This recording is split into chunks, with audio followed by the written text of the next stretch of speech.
Total Excellium, the fuel that cleans your engine. After 28 days of fasting, it's time to rejoice. And this is the Eid Mubarak edition of the Citi Breakfast Show. Happy Salah to all and sundry. We're going to get into a newspaper review shortly. It's brought to us by Fidelity Bank. Walk into any of our 75 branches in all 10 regions and buy MTN shares. We're ready to assist you to own a piece of MTN. Fidelity Bank, believe with us. So AJ Akwaku Sapong and Kojo Akutubuating in the studio. Guys, good morning. Good morning. Barka de Salah. Barka de Salah to you too. Yeah, Yadi. Lafia. I'm so waka. Me, As the Yadi answer finish, you don't get nothing to talk again. Oh no, it's okay. I don't want to take you. Start. No, me, I didn't claim anything. Rana Salah yake kuana jindadi. I will love you happy. Hey. That's what I hear. Oh yeah. I know this song reminds me of my childhood, yeah. When they released this song on the eve of Salah and on the Salah they will just play the song and they mention Lily. You know what Lily is? Lily is what you use to, like, when you are going to get married, they paint your body. Yeah, it's not just married. Most times when there are festivities, Okay, the ladies will use lily and sometimes draw very beautiful patterns. It's just beautiful. And Charlie, today the nama should flow. And namuno. So that's how we start the show. We don't have too many papers, but we have a lot of news. So we're going to just give you some headlines, starting, of course, with the Ghanaian Times. With the Ghanaian Times, fake major grabbed. Court declines to hear bail application for Dr. Bimfo. Suspend teacher licensing exams. Teacher unions demand. And don't ride motors recklessly during Eid, says the police. I'll start with the Daily Guide, page 6. Army worms are back. That's what the Daily Guide is reporting. Now if you go to the front page, house boys kill woman, 92 years, police mount manhunt, and Alima Mahama honored in the USA. The Mirror, first bone marrow transplant takes off. Cheers to a happy Father's Day. And also hair dye can damage your skull. The Daily Graphic, brouhaha over Ministry of Communications directive, mobile operators now on platform, implementation process to ensure revenue assurance. Twin baby missing after delivery. Forbes honors 2 Ghanaian technology entrepreneurs, and they were at the fintech event yesterday. Yes, they were. Kofi Jemfi and Osai, and Shraj to reconstruct old Parliament House. CityNewsroom.com will disrupt Ghana card registration. NDC youth in Ashaiman. We didn't trap Nyantechi to implicate himself. This is Anas, and he says, I'm open to scrutiny. Also, port inspection agencies to reduce from 16 to 3. And 54 MPs cited for absenteeism without permission in Odikro report. On health, directive to treat emergencies without beds may fail. This is Ghana Medical Association. If you go to My Joy Online, death of 70-year-old. We had 45 emergencies on the night, according to the Ridge Hospital official. Also, absentee MPs cost taxpayer 1.4 million cedis in 2017. And another layer to Kelny GVG architecture is another layer of incompetence. This is Franklin Kujo. CityBusinessNews.com, BOG to cap number of fintechs in Ghana with new law. Also, sales revolution whips up interest of patrons. And financial experts call for regulation of technology sector. This is at the FinTech Summit. Now, globally, the big story has to do with, of course, the World Cup has started. Russia thrashes Saudi Arabia 5-0, and that's trending everywhere in the world. If you go to Peace FM Online, Kennedy Japan's evidence against Anas not damning, according to Che Mensa Bonsu. And they also have Oyelitha is cruel, according to husband, in their news segment on Peace FM. So let's get into the details of the stories, starting with the graphic. You want me to start with Kelny GVG, right? Yeah, we have some details on that here now, too. page 3 of the Daily Graphic, brouhaha over Ministry of Communications directive. Mobile operators now on platform, implementation process to ensure revenue assurance.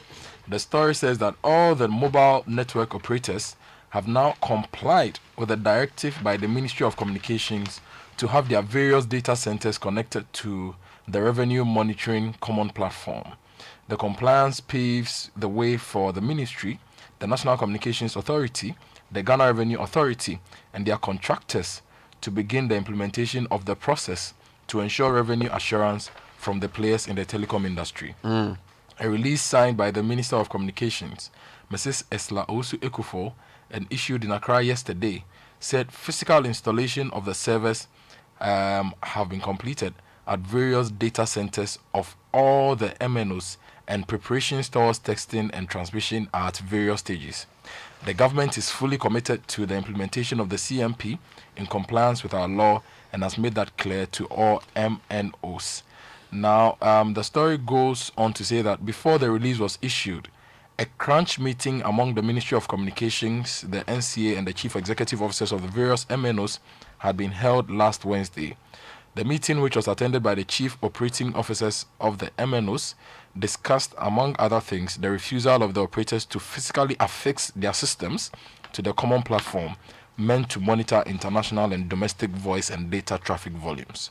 Well, lawsuit can't stop common platform testing for telcos. Yesterday, in fact, the story you read was from a press release we read on this show yesterday. And I interviewed George Anda. Story is elaborating on that interview. Says the Deputy Communications Minister, George Anda, says he sees no reason why the lawsuit challenging the implementation of the common platform for telcos revenue monitoring should halt the testing of the system. He said tests being undertaken should rather give the aggrieved persons the added assurance that we take the concerns raised very seriously. Meanwhile, if you go to My Joy Online, they are quoting Franklin Kujo. He says no amount of explanation by the Communications Ministry will persuade him.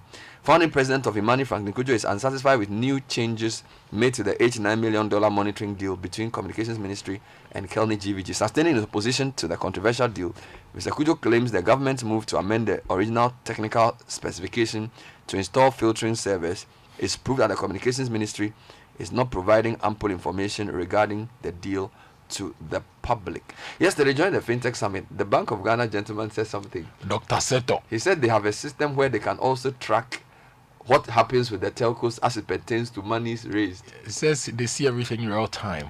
So I was asking, wow, if the Bank of Ghana can see that, but who am I? Let me just keep quiet and move on with my life. So that's the latest on that. So the telcos have met the ministry and they've complied. So that's the latest Big story question though, when the telcos met the ministry, did they sign anything? Is there any evidence that they've really agreed? Well, once they have allowed the people to connect to their system, it means they have agreed. I'm asking because there are certain elements within the telco space that are giving us hints that they were basically railroaded into. Well, if you are railroaded, why are you allowing them to connect and that to the system? This statement that we read from the ministry was prepared even before they met the. So why can't they speak out?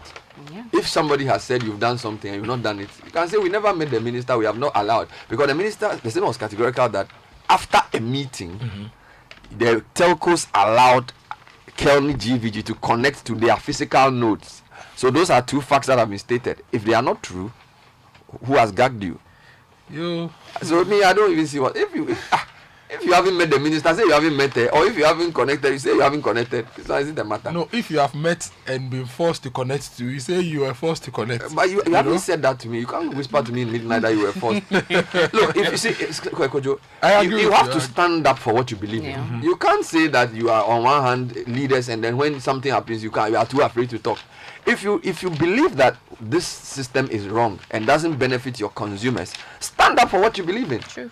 Don't sit in the corner and call me at midnight and say even the thing cry. Why are you a small boy? No, stand up for what you believe. That's what leadership means. AJ. Well, moving away from Kelny GVG into Ghana Card and two stories on in the Ghanaian Times. Firstly, with Professor Tefa is insisting the voter ID is not proof of citizenship. So the Executive Secretary of the National Identification Authority, Professor Ken Tefa, has expressed surprise at the minority in Parliament for questioning the authority's position that the voter's ID card will not be used as proof of citizenship for the Ghana Card. He said he could not comprehend why the legislatures will take such a position after they enacted a law barring the use of voter's ID for such purposes.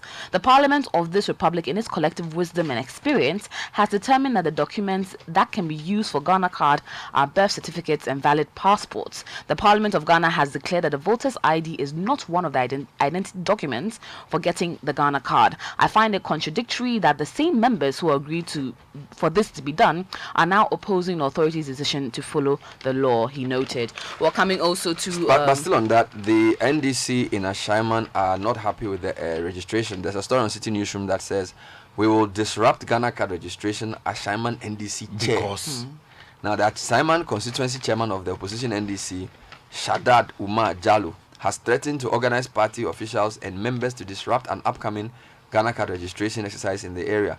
Speaking at a press conference in Ashaiman, Mr. Jallo said they are against the process of registration because of the NIS insistence that the voter ID will not be accepted as a mode of identification for the issuance of the Ghana card. I think it's very irresponsible for very a party leader to say such a thing when your party leadership is going to court. Or, you see, they in parliament say that they want an interpretation of the law. Then you sit at the press conference and say you will disrupt the system.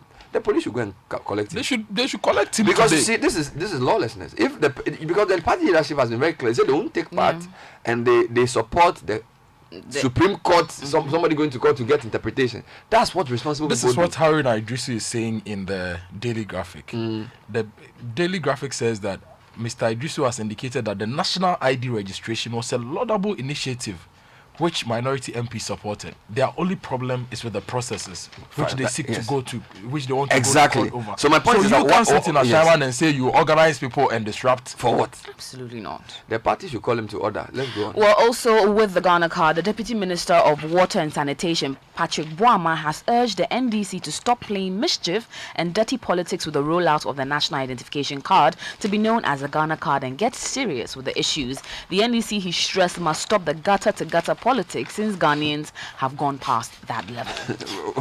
Where gutter-to-gutter politics is what? All right, let's go to page 6 of the Daily Guide. Army worms are back. This is from Ebo Bruce Kwanzaa in Bogatanga. He writes that Daily Guide has learned that some farmers in 6 districts in the Upper East region have started seeing some 4 army worms on their farms with less than 1 week to planting season.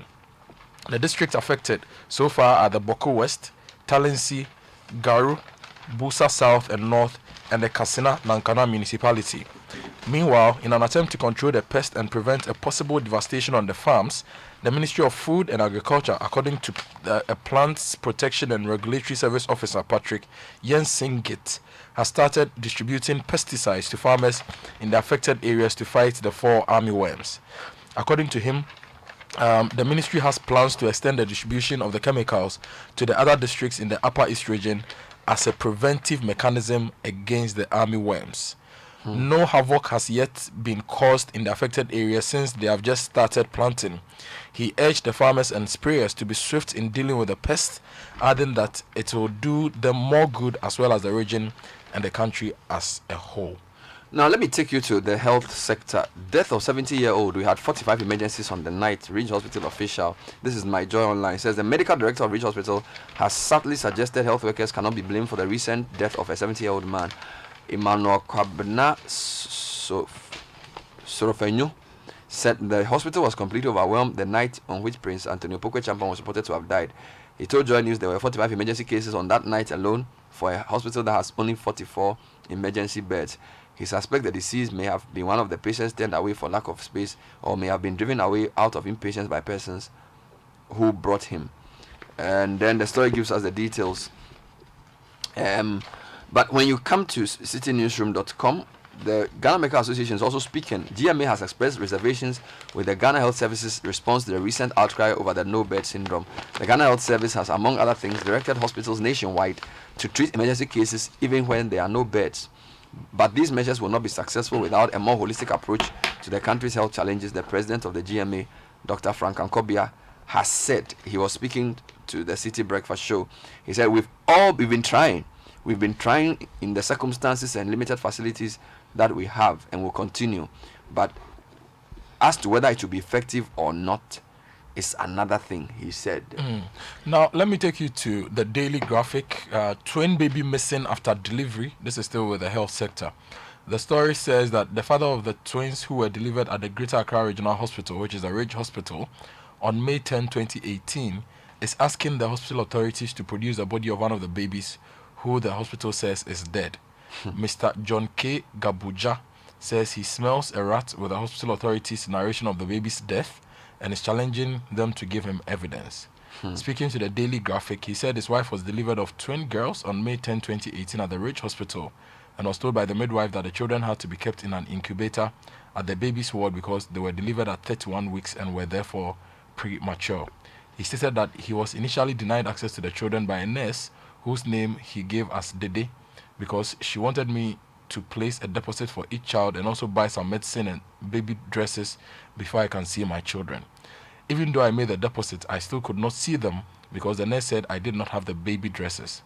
My wife and I actually saw our children on May 11, 2018 after I fulfilled all the conditions, he said.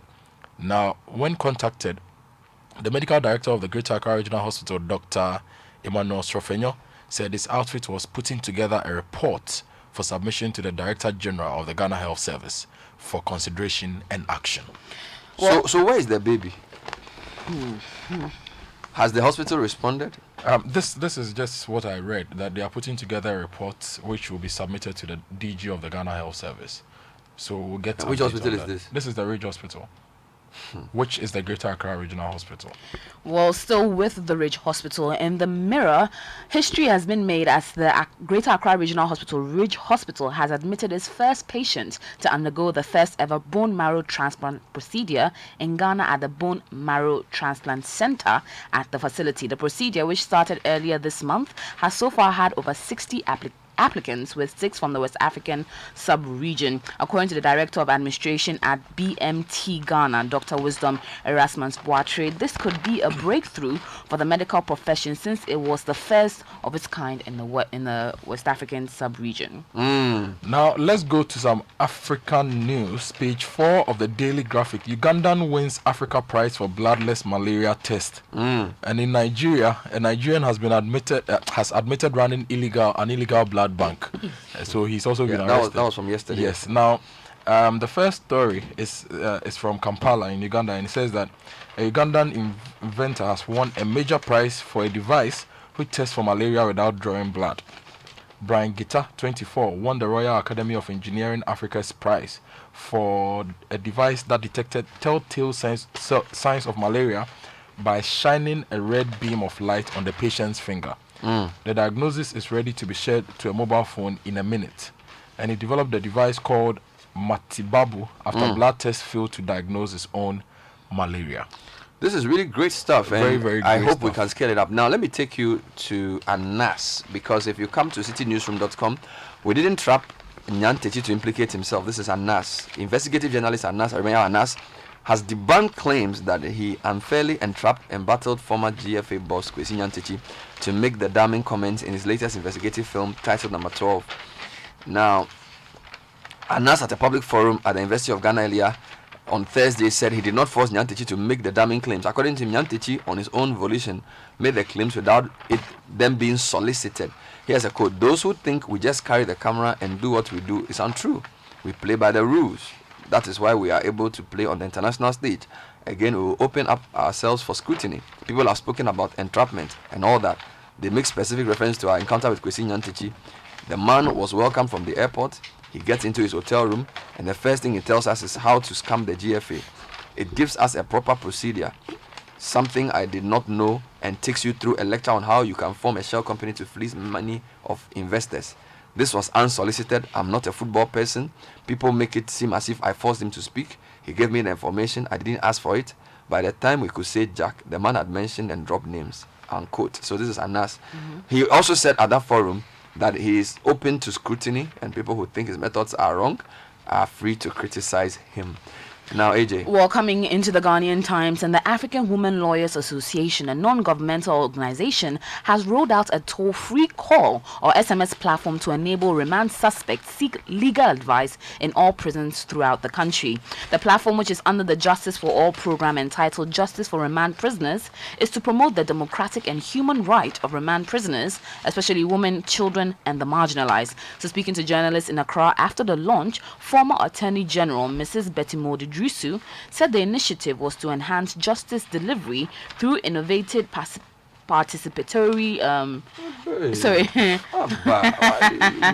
participatory approaches while enhancing timely response to issue relating to remand prisoners. So basically a platform where prisoners can be able to log on. After 3 months they'll pay something small, but will allow them get access to legal advice. Let me bring you some 3 quick headlines on the environment and infrastructure. Shraj to reconstruct the old Parliament House. Remember that story we did when they decided to pull it down. Now we are being told that Shraj has signed a contract with Simon Ghana Limited, a local company, to begin the reconstruction of the country's old Parliament House, with the Architectural Engineering Services Limited as consultants on the project. Now this company, Simon Ghana Limited, is the same company working on the 45-year-old maternal and pediatric unit at the Konfanochi Teaching Hospital. Now, if you go to the same Daily Graphic, page 29, encroachers hamper work on Accra Insawam railway line. We are being told that encroachers are worrying the activities of the workers working on the rehabilitation works on the 40-kilometer Accra Insawam railway line.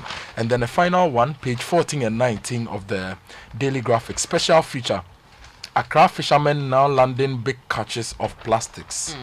And there are pictures from different parts of Accra showing the plastic menace which we need to take action. 54 MPs cited for absenteeism without permission, Odikro report. That's on citynewsroom.com, and that was released yesterday. But here's a message from the Vice President for the season.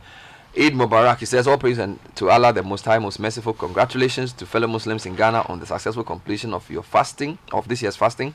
As we celebrate the Eid, we must remember the important sacrifices we made in the holy month of Ramadan and continue to be guided by the same values of sharing, caring, and praying for the prosperity of the nation. Eid Mubarak. Signed, Mahmoud Baumia, the Vice President. So, while we are at it, if you are a JHS student, this could be your time. There's an advert in the Daily Graphic. Yes, it's the Literacy Challenge by Citi FM. If you're a junior high school student in Ghana, if you'd like to win 10,000 Ghana cedis, then this is your chance.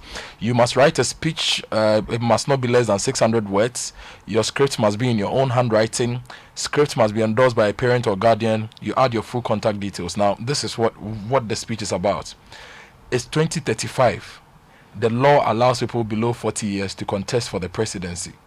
You are a presidential candidate in the general election. In not less than 600 words, write your manifesto speech. That is for level 1. So we are in 2035. You can run for president. You're under 40. Write your manifesto speech in not less than 600 words. Now, if you write this and you qualify, you enter level 2, and the top 50 contestants across Ghana shall take a written general knowledge quiz.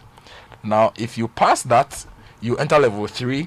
You'll be one of the top 10 contestants, and you compete for the 10,000 Ghana cedis in a classic competition, the quiz master, quiz mistress, and contestant style.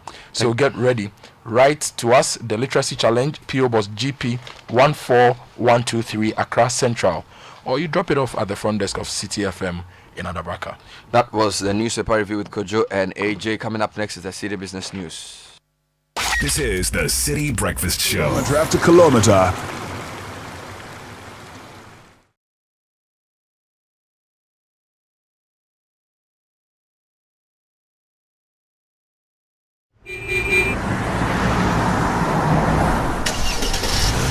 Total Excellium, the fuel that cleans your engine kilometre after kilometre.